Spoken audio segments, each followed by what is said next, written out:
अगला जो उन्वान है वो तक़वे के बारे में। तक़वे के सिलसिले में ये उन्वान है।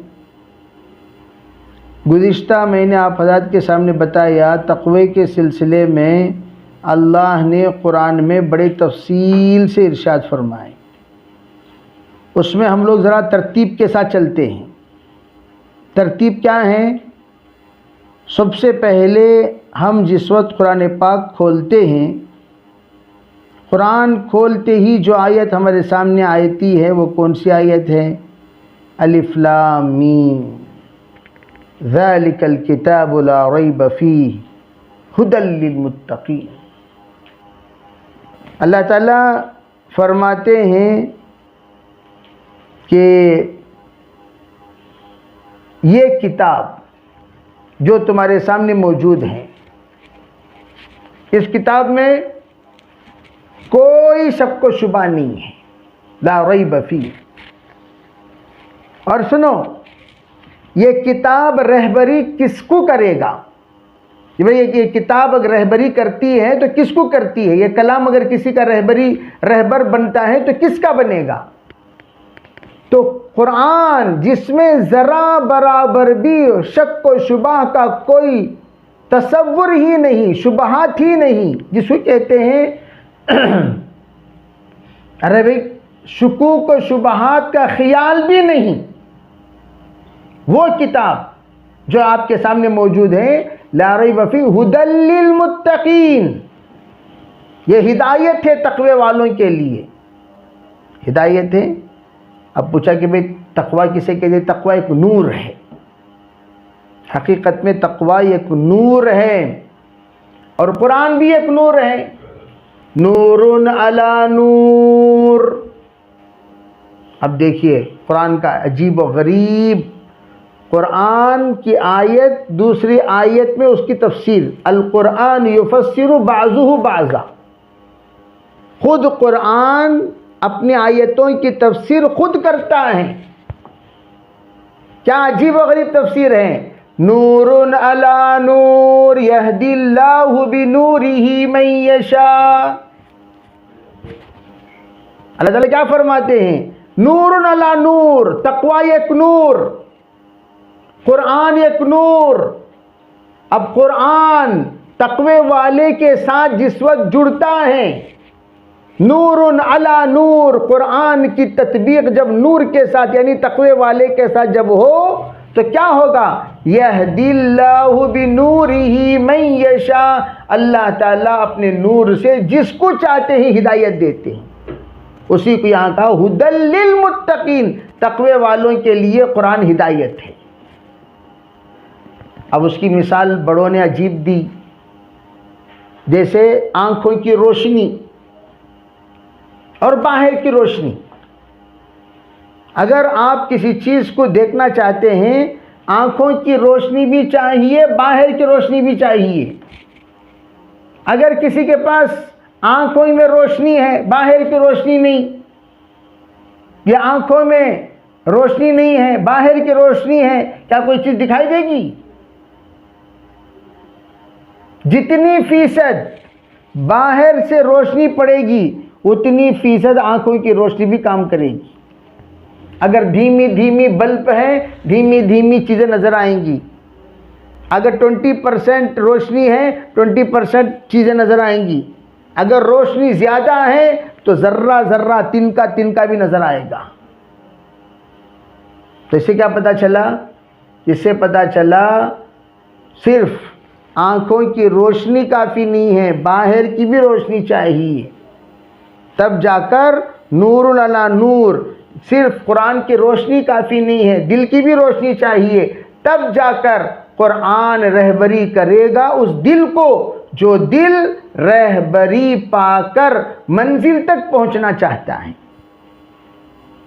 इसलिए उलमा ने फरमाया ये कुरान कोई मामूली किताब नहीं है, बल्कि कुरान ये अल्लाह ताला की वो किताब है जिसके ज़रिए से अल्लाह ता क़ियामत हिदायत के फ़ैसले फरमाते हैं। दूसरी बात, अब ये तक़वा पैदा करना तो क्या करना? तो सबसे पहली बात तक़वा पैदा करने के लिए अल्लाह को हाजिर और नाजिर मानना, अल्लाह को हाजिर और नाजिर मानना। हम लोग बाज़ मरतबा जो चीज़ नहीं देखनी चाहिए वो देख लेकर बैठे रहते। मसलन कोई वीडियो देख रहे हैं, अब कोई बड़े आ गए, हम उम्र आया तो हम लोग वो दोनों मिलकर देखते रहेंगे। जैसे बच्चे वीडियो गेम वगैरह खेलते रहते हैं, कोई बड़े जो ही आते हैं फ़ौरन ये क्या करते हैं, वे अपना मोबाइल छुपाते हैं या अपने ये डिलीट कर देते हैं। क्यों भाई, क्यों कर रहे हो? जब छोटा तुम्हारा साथी आया तो तुमने डिलीट नहीं किया, उसके साथ मिलकर तुम भी देख रहे थे। जब बड़े आए तो फ़ौरन डिलीट क्यों किए? पता चला बड़ों का खौफ है, छोटे का खौफ नहीं। जिसका खौफ होता है उससे रुकते हैं, जिसका खौफ नहीं होता उससे रुकते नहीं। पता चला इसी तरह हाजिर और नाजिर, अल्लाह को हाजिर मानोगे तो अल्लाह का खौफ पैदा होगा, गुनाहों से बचोगे।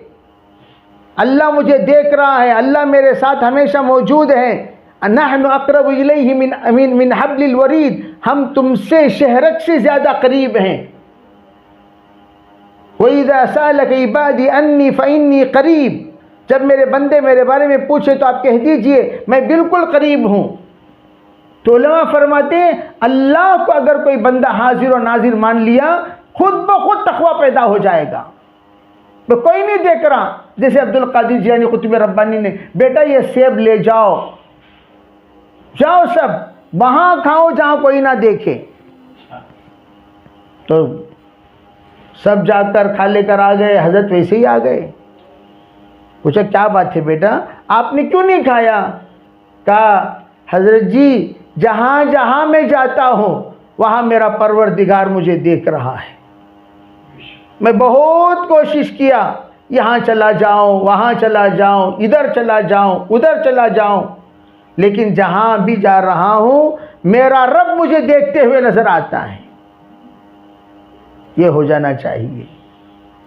सफ़र में हो, मुझे बड़ी हैरत होती है कि लोग अच्छे नमाजी सफ़र में नमाज छुड़वाते, अच्छे नमाजी सफ़र में नमाज छोड़ दिए। अरे कोई भी देख रहा, मेरा रब तो देख रहा है, तो नमाज पढ़ो भाई। सफ़र में अगर इंतकाल भी हो गया, नमाज की हालत में जाने वाला नहीं समझे जाओगे।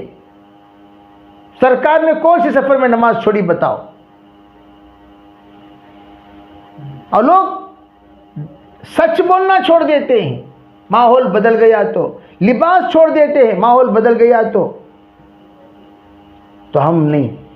जैसे औरतों से कहा करता हूँ, एक ज़माना था तमिलनाडु में औरतें बड़े एहतमाम से पर्दा करती थी, खुसूसन नारतारकाड़ वगैरह में, वानेम्बडी आम्बूर वगैरह में। जो ही बेंगलुरु आना शुरू हुआ उनका बुरखा ही बदल गया, सादा सीधा बुरखा ड्रेस बन गया। बड़ी बड़ी ओढ़नियाँ जो बड़े बड़े निकाब पहनती थीं और इतना हया वाली थीं कि दहलीज से दहलीज ले जाकर बैलगाड़ियों को लगाया जाता था और दहलीज के अंदर से दहलीज में कदम रखकर जाती थी। और हाल क्या हुआ? हाल अब जो पड़ोस अड़ोस पड़ोस जिंदगी में जब किसी की आवाज़ सुनते ही नहीं थे औरतों में से, लेकिन आज सब आवाज़ें भी आवारा हो गई, पर्दे भी बेपर्दा हो गया, पर्दा भी छोटा हो गया, बेहयाई आम हो गई, बेशर्मी आम हो गई। क्यों? सोहबत। अरे क्या बेंगलुरु में अलग रब है? तुम वानेम्बडी में पर्दा करते हो, बेंगलुरु में आकर पर्दा क्यों नहीं करती? क्या बेंगलुरु में तुम्हें अल्लाह नहीं देख रहा? हम लोग ईरान गए, ईरान जब फ्लाइट में चढ़े यहाँ दिल्ली में, तो बुरखे वाली मेरे ख्याल से पूरे फ्लाइट में ये क्या दो थी बस। खैर फ्लाइट उड़ी, जाकर उतरे तेहरान में। तेहरान में जब उतर रहे हैं तो हम क्या देख रहे हैं? पहले अदन में उतरे, वहाँ भी वही हाल था। तेहरान में जब उतरे तो हम क्या देख रहे हैं? सबके सब बुरखे वालियाँ हो गई। मैं हैरान हो गया, भाई क्या है, समझ में नहीं आया। खैर चले गए, हो गया। वापसी में सब बुरखे के साथ चढ़ी। जब हम देखे तो माशाल्लाह आधी फ्लाइट बुरखे में थी। जब उतर रहे हैं तो 2 बुरखे के अलावा कोई बुरखा ही नहीं। तो बाद में पता चला कि मुल्क का कानून है कि ऐरे गैर लिबास पहनकर घूमने की इजाज़त नहीं है। सब काले लिबास में बलबूस रहेंगे, उसी लिबास में आएंगे जाएंगे। चेहरे का निकाब बास करते हैं, बात नहीं करते, लेकिन पूरा बदन छुपाना बुरखे में वहाँ ज़रूरी है, मुल्की कानून है। उस कानून का पालन करते हुए ये लोग ऐसा करते हैं। तो हम 2 रंगी ना बने, 2 रंगी छोड़, एक रंग हो जा, सरासा मोम या संग बन जा। ये तकवा जिसके अंदर आ जाए वो 2 रंगी नहीं, एक ही रंग वाले होते हैं, रंग बरंगी नहीं होते। वो रंग कौन सा? सिबगत अल्लाह व मन अहसन मिन अल्लाह सिबगा। अल्लाह का रंग, उस रंग से बढ़कर कौन सा रंग हो सकता है।